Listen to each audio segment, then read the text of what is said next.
Welcome, everyone, to Merle's Pearls of Business Wisdom, where I, Merle M Singer, the relationship miracle worker, talks about all things relationship and how they impact the workplace. And today we have an interview with Manisha Dhawan, an expert for sure. Manisha is founder and CEO of MPath Coaching, is a certified professional coach. She's an MBA, a management consultant with 2 decades of experience leading digital innovation and change management initiatives across multiple industries. This woman has got the cred. And a design thinking specialist, a long term learner. Yes, a lifelong learner. Manisha is passionate about empowering executives to advance leadership skills, maximize team potential, and drive innovation forward. In addition to cooperative coaching, Manisha works with professionals on career strategy, human skills development. She's the author of Digital Agile Leader. Digital, that's a fancy one. It's a tongue twister. Yes, Digital Agile Leader, which will show you how to attract and develop top talent in an ever-changing digital world. One of the things I like about Manisha is that she understands the relationship and the interaction among people and how effective or not effective it can be. Welcome, Manisha. Thank you so much, Merle. Super excited to be here. How's your week been? My week is great, and that was such a lovely introduction. So you just made my week. It's nice and warm here in San Diego, and I cannot complain. Yeah. But yeah, all is well. How Yes, about you? San Diego, it's not getting as hot as everywhere, is it? Um, it's a little bit humid right now, but yeah, I think there's other parts of the country and the world that are hotter than where Oh I am. my gosh. So Oh my for gosh. sure. Oh my gosh. Yes. Yes. So we're grateful is kind Yes, of what we're saying here. Yeah. I prefer warm weather. Yes. I prefer warm. Okay, so I'll say not hot. How's that? And it's all relative, right? Hot for Yes. you could Yes. mean 75 degrees, and Yes. that's Yes. not That's warm enough for me, right?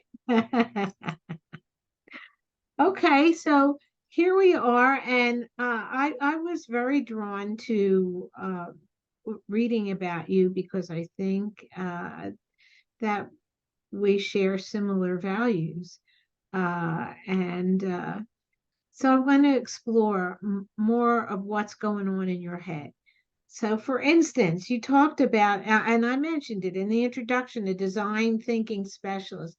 What is a design thinking specialist? What does that mean? Yeah, and I by no means consider myself to be an expert. I'm always learning, like you mentioned, this lifelong learning mindset. But I was introduced to design thinking on a few of the projects I went on to deliver as a consultant. And we actually worked with IDEO, who popularized design thinking. They're a global design agency, and they worked on products like the Apple Mouse. And but you can apply it to anything that's like a big, hairy problem where there's no clear solutions or no straightforward approach. So it's really a methodology, but underpinning the methodology are key mindsets. And I'll give you an example at a high level. The stages are, you start by empathizing with the person you're trying to design for or solve for, so that we can kind of, Right. So when you're designing, yeah. for instance, for instance of what you're designing. Let's say you're designing a new app or a new product. Okay. Okay. Or, if you think about, I have a couple examples. There was one where even like, the vegetable peeler that we use in our kitchen, the Yes. Yes. OXO brand, that kind of use the principles of design thinking, and I can walk through how or why that is. But, essentially when we're designing, we don't want to design for ourselves, or we have to be mindful of the biases we bring into the Of design, course. because ultimately we're not the end user. Right. That's right. Right. Right. And if we design for the masses, that's great. But what about the edge cases and the outliers? Are we really taking into account their experiences and their pain points? So for example, let's say you're designing an app and you want to create a compelling user experience. You start with empathy. That's kind of the underpinning part of design thinking. And that is your a website. Yes, that's MPath, empathy.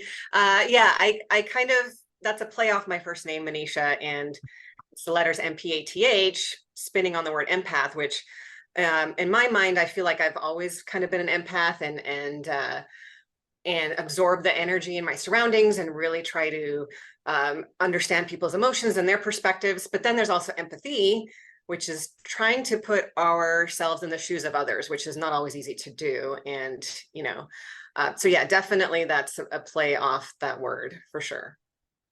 Cool. So keep going. So, Okay. uh, Yeah. So empathy, meaning, in the case of the OXO vegetable right, peeler, right, the man who created it, his wife was one of the users, and she had arthritis. So he's designing for somebody that actually could be challenged by using a vegetable peeler in the kitchen, not just for the masses, which was right. interesting. And you really want to immerse yourself in someone's environment, observe them, ask them questions, and that's like true bringing empathy into the equation uh, through observation and questioning and immersion. So that's a key point of design thinking. We have to bring empathy with us. Okay, through that observation, then we collect data, we collect insights, and then the second phase is to define, like, what's the real problem we're trying to solve? Because we might be solving for a problem that doesn't exist, right? Or a problem that is not even important to the end user. Right. In the case of, for example, if we're designing an app, you could add all kinds of features and functionality, but is the end user going to care about it, or are you just Right. throwing money into the development? Right. That that So, that's really interesting because just because you think of it doesn't mean everyone wants it. right, exactly. Hmm. And you might think it's important. So when I was on a project, for example, we were developing an app. So I keep going back to the app example because it's fresh on my mind right now. Good. And we actually did some prototyping and put something out into the field and tested users' reactions and had them, look at different apps and understand, like, where are they getting stuck? What do they wish they really had more of or less of? But oftentimes what happens in corporations is there's key stakeholders and other executives and people that want to influence the outcome, right? So they say, well, what if we had this? And what if we had that? And what if the app could do this? And so we had to manage those relationships and conversations and say, well, let's really look at the data and what's need to have versus nice to have. Where are the users really struggling? What's going to drive conversions to the app, revenue. So it's an ongoing balancing of business priorities and then true customer pain points. I think that's what design thinking keeps reinforcing, that mindset of, let's put ourselves in the customer shoes, put our biases aside, and design for them or with them, alongside them. Interesting. Yeah, so those are just a couple of phases. The rest of it is you ideate, you bring all these ideas forward. There's no such thing as a bad idea, quantity over quality. So everyone feels like they're contributing. And then you select one or two ideas to prototype and test in the field, get that feedback and iterate. So it's like this iterative cycle. It's not linear. You can go from ideation back to, oh, wait a minute, let's go back and empathize or define the problem again. Maybe we need to get more clear on what the issue is. Non-linear again, and it's something you can take into your life and in your career. I use this tool as looking at yourself, empathizing with yourself. Where are you? What are your pain points? What are your desires, your wants, your fears, your frustrations, and putting it all on the table. Okay, so let's ideate now. What are some potential career paths for you that you might want to explore? How can you test that in a low risk environment just to get some insights? Maybe you don't make a full on career change, but you go learn about this topic and see if it's something you're even interested in exploring. So again, it's really a mindset. specialist, meaning I like to teach it and embed it into different things. I like to approach problem solving this way and problem finding this way. What are we really solving for? Going back to that question, why? Why is this an issue? Why is this a problem? And asking those meaningful questions. You answered my question. Okay, good. I have so many examples. I just want to make sure they're, Yes, no, it's relatable. good. Yes. Yes, it's relatable. Well, to me, so, and that's what counts. Yeah, so that leads to you did talk about, oh, in the preface of your book, you talked about the need to learn and unlearn. Mm-hmm. And this is, you're just going to continue what you just said, kind of, and relearn new stuff. I did uh, a um, a podcast on people get addicted to the past, and they think that the past is really the answer, has all the answers, and it does have some answers, but but the past is just what they're comfortable with because they've already experienced it. And they're afraid of the future, which is, oh my gosh, I don't know what's going on. And so they get addicted to going back to, oh, this is how it used to be. Oh, wasn't it great then? And it, it it's it's a shame because it takes the attention off of, well, what really is effective, and all the things you just said. So Yeah, absolutely. so when you talk about unlearn, so talk about that. Okay, I love this. And you know what struck my mind initially when you were speaking was even just like, addicted to, not that it's a bad thing, but like this idea of therapy and revisiting our past and our past traumas and analyzing them because we have to make sense of them to understand where we are today and where we're going and what's blocking us and preventing us from moving forward. So there's this constant like reflection and assessment backwards looking, but then how much of that time are we shifting and pivoting to say, okay, well, that was then, this is now, how do I get to where I want to go? But obviously therapy and trauma it's a very very long and arduous cycle to go through that. So but when I think of unlearning, I think of things like from our upbringing, our school systems, society, media, whatever that's been ingrained in our minds, even just like the number of planets in the solar system or things we've read in our history and science books. How true and relevant are they today?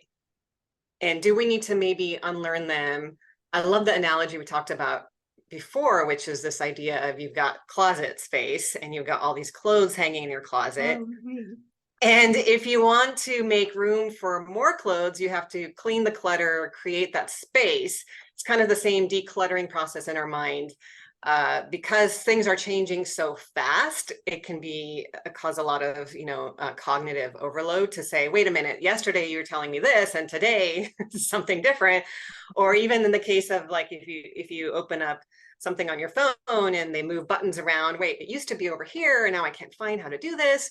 So we constantly have to it's having that growth mindset and revisiting what we used to know may not be relevant and applicable today. In order to do that, we have to be open to receive. We have to be humble enough to hear something we may not like or that may go against our beliefs that are long held beliefs. And we have to be hungry enough to want to learn and want to question the status quo. And that's a part, and that is part of that growth. You have to, if you want to grow, you need to clean out the closet to make room for the new stuff you're learning. Yeah, absolutely. Yeah. And isn't it true? Didn't they declassify Pluto as a planet? Yeah, exactly. That's a great example. Yeah. And here we are for I don't know how many decades of our life that we thought it was one way or the earth was flat, and now it says, now with more and more information becomes available, we have to unlearn those prior models and structures that we were taught to say, okay, now there's a new possibility. Maybe there's something that we knew in the past, like a language, a foreign language. Maybe I studied Mandarin or Hindi when I was younger, and I need to now relearn those concepts because I'm trying to. So it's the cycle of continual learning that I think is really important, that requires that mental agility. And that's so important for relationships, for the future of work, for, when you talk about relationships, we might have had an experience with somebody in the past, and we remember and recall that experience. So when we meet with them again, are we truly opening our mind to say, okay, maybe it can be a different environment now. We can reset the stage for a more productive conversation, and being open to maybe unlearning some of the things that we had thought about that person. Or are we practicing confirmation bias? We're looking for more data to support our Right. beliefs that may not be appropriate anymore. Confirmation bias. Yes, yes.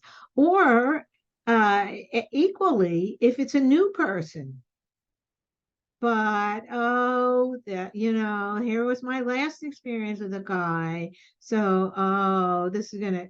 It's the Great same thing. example. Yeah, confirmation bias. Yeah. So I unlearning that is Yes, so I important to always. learning. So I have a financial background and things. What is it? Um, Profits or gosh, I lost it. Things that have happened in the past is not an indication of what Mhm. this stock will do in the future. Absolutely. And I mean that's underneath every advertisement when they want you to buy it. Just realize, oh yeah, we're doing great, but who knows what the future will give. Exactly. But I think there's this path of least resistance that's very human and very normal.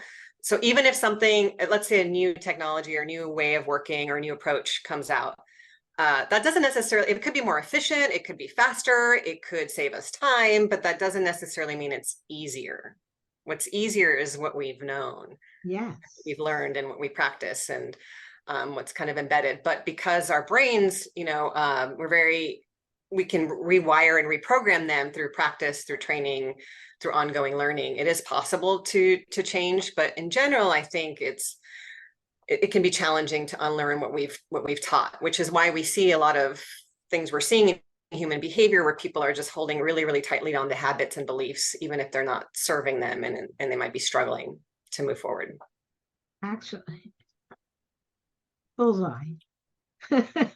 Yeah, that's so the so my thing is why we how we hold on to old things even beyond their good use is like your body holds on to your weight even when there's no good reason to keep that weight.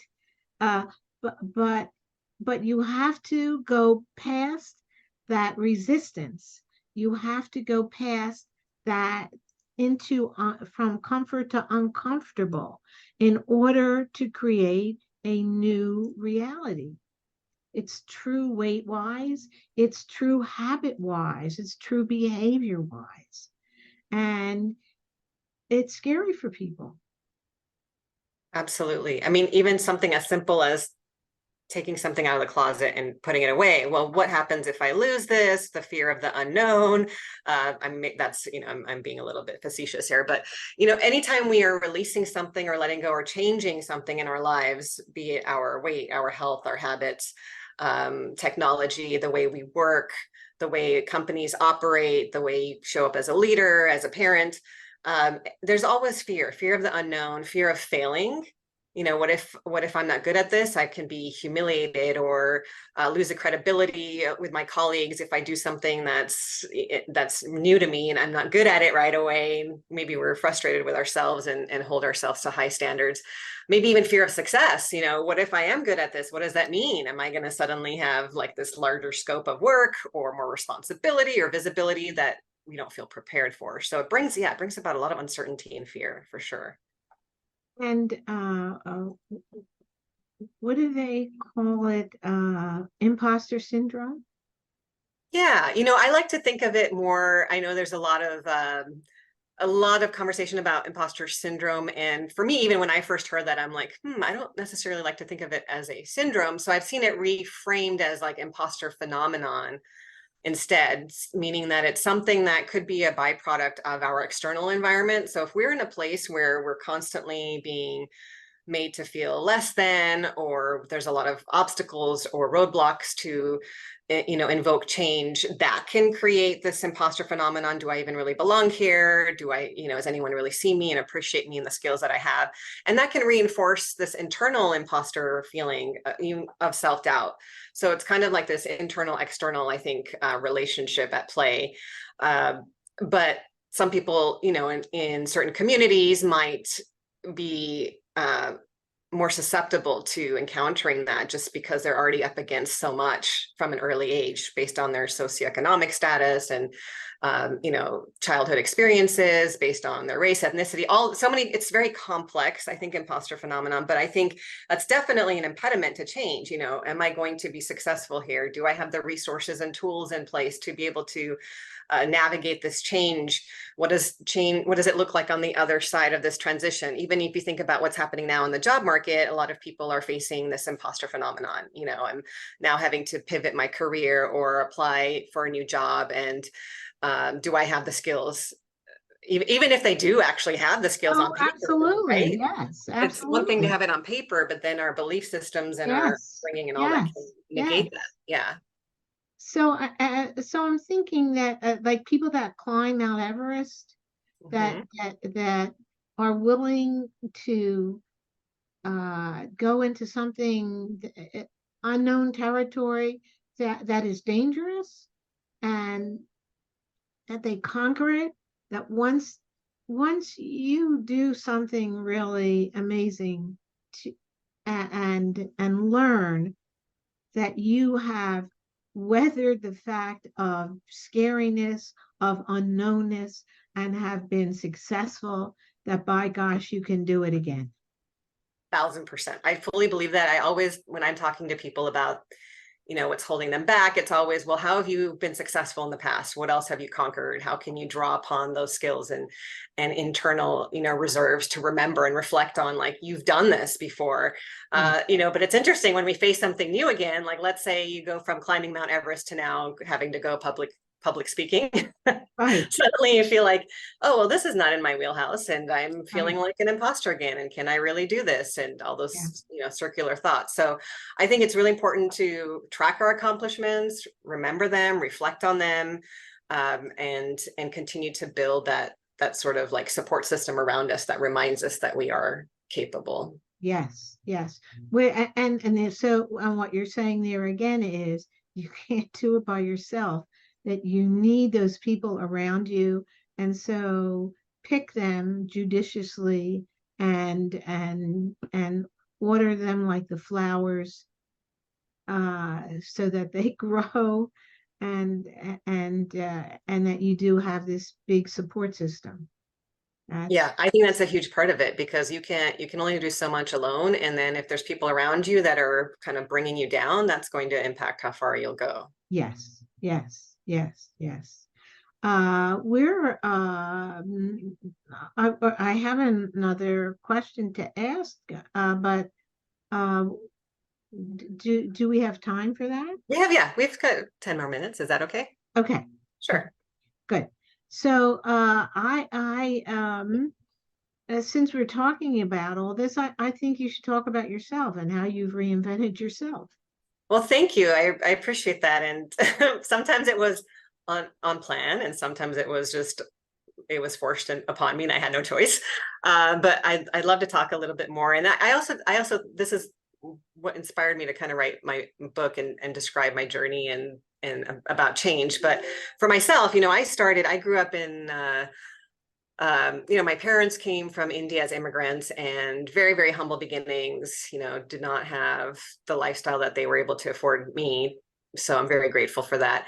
And I watched my father build a company from the ground up in our garage when I was just a toddler. And I didn't know, I had no idea what was going on at the time, but it was really, really exciting to watch him. And I thought we were like playing a game, but no, he was trying to sustain the family.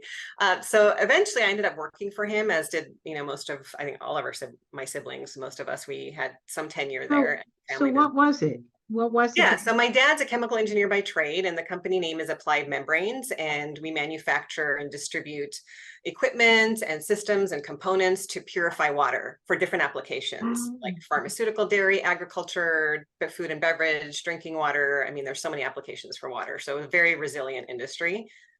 hmm, And so yeah, he was building stuff in our garage and meeting with clients and customers and vendors. It was really interesting. And throughout my high school summers, while my friends were hanging out at the mall, I would be working in the family business, which in retrospect I'm very grateful for. It's taught me a lot of great work ethic. And of course, I do think it's good for people to work at a young age as early as possible to get those skills. So I worked in all facets of the business from, no job is too big or small in the family business, right? Everything from filing papers to packing boxes. And then as the business grew, I worked in marketing, operations, sales, and learned the ins and outs. And I was so fortunate to have my father as a mentor in my life. But from there, I actually decided, maybe I just wanted to see like what else is possible for me. What else can I do? And I pivoted and I ended up getting my MBA from UC Irvine and found myself in the world of management consulting. So that's when I started my gigs at PwC, and I was at Deloitte Consulting for close to 6 years or so working. And they threw me in all kinds of projects and clients and industries I'd never been exposed to: technology, healthcare, media and entertainment, nonprofit, medical device. And I had to be very agile and nimble and learn very quickly, be resourceful, ask people questions, build relationships. I think that's the number one thing that made me successful in my role. Was I was able to build relationships across the enterprise with the clients, with my team, and that could help build credibility and influence. And then I was also, trying to get as savvy as possible with the systems we were implementing and get my hands in as much as I could, enough to be dangerous, to be able to speak the language and then learn the business. How is the technology or the change impacting the people in the business and the business processes? I dove really deep into that for several years, really fell in love with the people side of change. So I made a lateral shift at Deloitte. I worked in their human capital practice for a while, doing training, communications, change management. And then again, I pivoted more times and for different reasons. Sometimes it was something with my health that I had to take a step back and say, I can't do this weekly travel anymore. I need to figure out what's next. Sometimes it was just because I felt the opportunity fell into my lap and I raised my hand and said, I'll do it. I'll take it, even though it's a really challenging project and it opened up more doors. A lot of times it was through those relationships and networking, those moments where you're speaking to somebody and you don't think anything of it. And 3 years down the road, you get a phone call. Hey, we have a job. And I went into staffing and recruiting and project management, program management, business. I mean, again, none of it was necessarily, I was thinking at the time, like, I want to be a digital agile leader, which is, it was just, I'm just going to try to learn as much as possible and see where my career leads me. I hit a lot of roadblocks and obstacles. I found myself stagnant many times. And that was also a trigger for me to want to then make purposeful, intentional change in my career. And then I found myself where I am today, which is kind of borrowing from my father's entrepreneurial spirit, starting my own coaching and consulting practice and working with leaders and organizations to up-level their leadership and their teams. And then I'm still, by the way, have my, foot in the door in our family business, because that's always going to be close to my heart. Yeah, yeah, yeah. Nice, nice. I think we've